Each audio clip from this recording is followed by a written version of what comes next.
What if Katara was the Avatar instead of Aang? This is a question that has been in the fandom for so many years, and so many people have wanted to know what the answer to this question might be. So hit that subscribe button, and today I'm going to break you down a riveting story of what would happen if Katara was the Avatar and what type of Avatar she would be.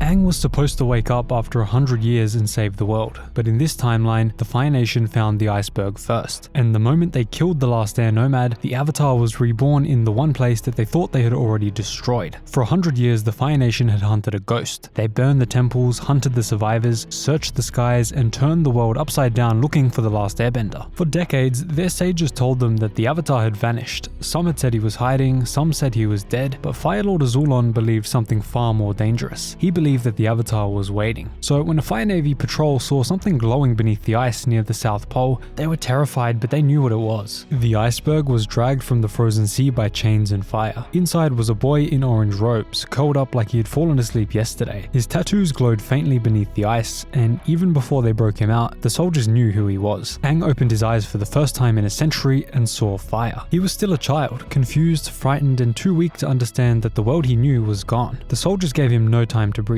no time to ask about Gyatso, and especially no time to realize that he was the last of his people. The Fire Nation had waited 100 years for this moment, and they made deadly sure that the Avatar cycle ended there. Or at least, they thought they did. They tried to kill Aang while he was still in the Avatar state, but little did they know he had left the Avatar state as soon as he had woken up. Therefore, the Avatar spirit of Rava had passed to the next person in the cycle, someone in the Water Tribe. That same winter, in a small village at the edge of the Southern Water Tribe, a woman named Kaya gave birth to a daughter. The baby cried once, and then the room filled with a soft blue light. For a few seconds, every bowl of water in the hut trembled. The ice beneath the floor cracked in a perfect circle. Kaya looked down at her child and saw her eyes glow with a light that no Water Tribe mother had ever seen before, or at least in this generation. Hakoda wanted to call for the elders, but Kaya told him to say nothing, because even in that tiny village, everyone knew what the Fire Nation did to children that it feared. They named the kid Katara. For years, Katara grew up like any other child in the South Pole, except the world around her never quite behaved normally. Water followed her moods, snow shifted beneath her feet, and when she laughed, the ice on the shore sparkled like it was listening to her. When she cried, the ocean seemed to pull closer. Sokka noticed this first. He would try to tease her, and then his cup would tip over by itself. He would steal the last piece of seal jerky, and the snow under his boots would suddenly vanish. Katara always swore she did nothing, and most of the time, she actually believed it, but Kaya did not. At night, while the rest of the village slept, Kaya would take Katara to the edge of the water and teach her control. Tiny movements, gentle breaths, the push and pull of the tide. Kaya was not a master, and the South had almost no waterbenders left, but she knew enough to understand that Katara's power was growing too quickly to hide forever. But then, the Southern Raiders came. They arrived under a black sky,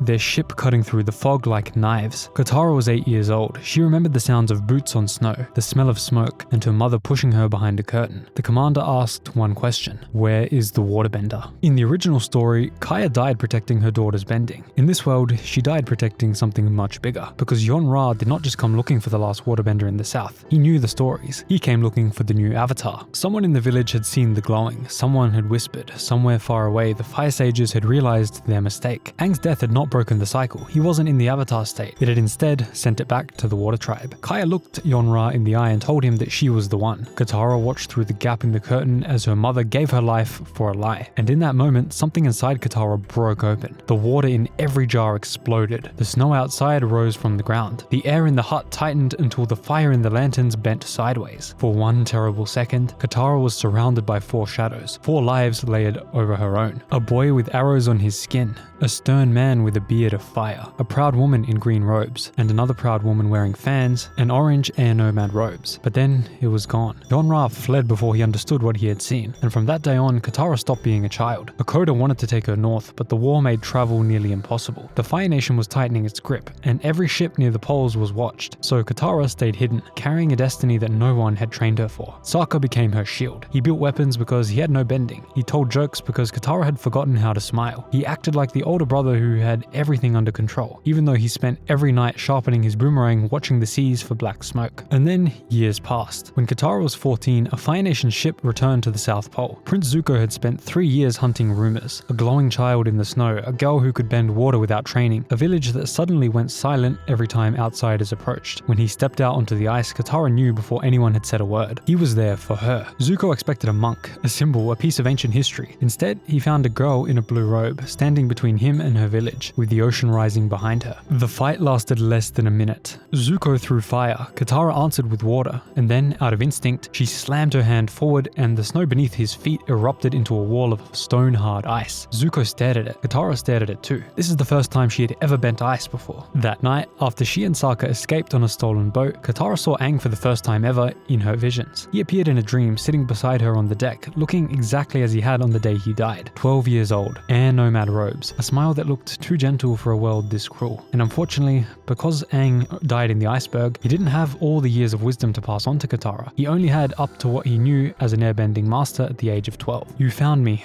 Katara whispered. Aang looked out at the moonlit sea. "I think you found yourself." At first, she hated him. It felt unfair that he could sit there calmly when his failure had become her life. The world was broken because the Avatar disappeared. Aang had disappeared. Her mother was dead because the Fire Nation feared what came next. Katara wanted guidance, and all Aang could offer was sorrow. But over time, he became the voice that kept her from turning grief into violence. In the Earth Kingdom, she learned earthbending from Toph. This matches the original story. Just like Aang, Toph treated Katara like a stubborn rock that needed punching into shape. Katara hated every second of this, but it wasn't as bad as it was for Aang, because air is the opposite of Earth. Waterbenders did not have as hard of a time with Earth. Katara wanted guidance, and all Aang could offer was sorrow every time she contacted him. Toph then taught Katara that earthbending was not about force, it was about refusing to move. And for the first time ever, she understood her mother differently. Kaya had not been helpless, she had stood like a mountain, like a rock. In the Fire Nation colonies, Katara learned firebending from a disgraced old master who had once served in the royal court. He taught her that fire was life before destruction. Katara wanted to reject that, but the first time she made a flame without anger, she cried. It was like a little heartbeat in her hand. Now, you may think that this was the toughest element for Katara, but it was actually the second toughest, because she actually had a master for fire. Air was actually the hardest. There were no masters left, no temples full of children, no laughter in the courtyards, just ruins and statues, and the ghost of a boy who carried the weight of his entire people. Aang taught her as best as he could through dreams, through visions, and through the Avatar state. He showed her how to move around danger instead of crashing through it, how to let go when every part of her wanted to hold on. Katara struggled though because everything in her life had taught her to grip tighter. Her mother's necklace, her anger, her guilt, her need to save everyone. And then Aang revealed a twist that she never saw coming. Aang had not been killed instantly. For one breath between life and death, he had gone into the Avatar state. Rava had fled into the next life, but a piece of Aang's fear stayed behind. It had been trapped in the place where he died, frozen into the spirit world like a wound that never healed, and the Fire Nation had found a way to use it. Ozai's sages built a prison beneath the capital, a chamber filled with spiritual fire. They could not control Rava, but they had chained the echo of Aang's final terror. Every time Katara entered the Avatar state, they felt it. Every time she reached for her past lives, they pulled on the scar that Aang left behind. That is why her visions hurt. By the time she reached the Fire Nation, with Sozin's comet approaching, Katara believed the only way to win was to destroy Ozai. She had mastered the elements. She had seen the villages burned, children orphaned, soldiers marching under banners that treated the whole world like fuel. But then, beneath the palace, she found the chamber. And inside the flames, she found Aang. Not the peaceful guide from her dreams, the real wound, the child who woke up alone. But this wasn't just Aang, this was only his dark side. The Fire Nation had captured the spirit of his darkness. And then Katara finally understood. Aang had never been asking her to forgive the Fire Nation, but instead had been asking her to free him, to free his dark bond so that he could live freely in the spirit world. When Ozai arrived under the power of the comet, the sky turned red. His fire filled the chamber they were in like a second sun. Katara fought him with everything she had: water from pipes, stone from the walls, fire stolen from his own flames, air shaped from the breath in her lungs, but still, Ozai was stronger. He knocked her to the ground over and over again, telling her that the Avatar had been a mistake the world kept making. But Katara looked past Ozai into the spiritual fire and saw Aang reaching out, so she did the one thing Ozai never expected. She stopped fighting. Katara closed her eyes and entered the Avatar state willingly, but instead of turning its power outward, she turned it inward. She reached through Rava, through Aang, through every life before her, and pulled the trapped fear out of the flames. And then the chamber shattered. Aang's spirit broke free into a burst of white light. He was finally free. Ozai attacked once more, but this time Katara moved like air. She stepped to the side, caught his wrists, and blood bent him into position. And then finally, she took away his bending. But this time not through energy bending, but through bloodbending like a man. He collapsed, alive, powerless, and terrified. The Fire Nation had killed Aang to stop the Avatar. Instead, they created an Avatar who knew exactly what it meant to lose everything. She unleashed all of her rage on Fire Lord Ozai and took his bending away in the most cruel way possible. Years later, Katara became a feared Avatar among the world. They knew of her deeds against Fire Lord Ozai, bloodbending him into position and taking away his bending. And many across the world, although they respected and loved what she did for the world, some of them held a small fear in the back of their minds that that same fate would belong to them, especially the world leaders. years. And that is what would happen if Katara was the Avatar instead of Aang. Thanks so much for watching. If you want to see more what ifs like this, hit that subscribe button, and I'll see you in the next one. If you made it this far, drop a thank Mr. Zuko in the comments down below.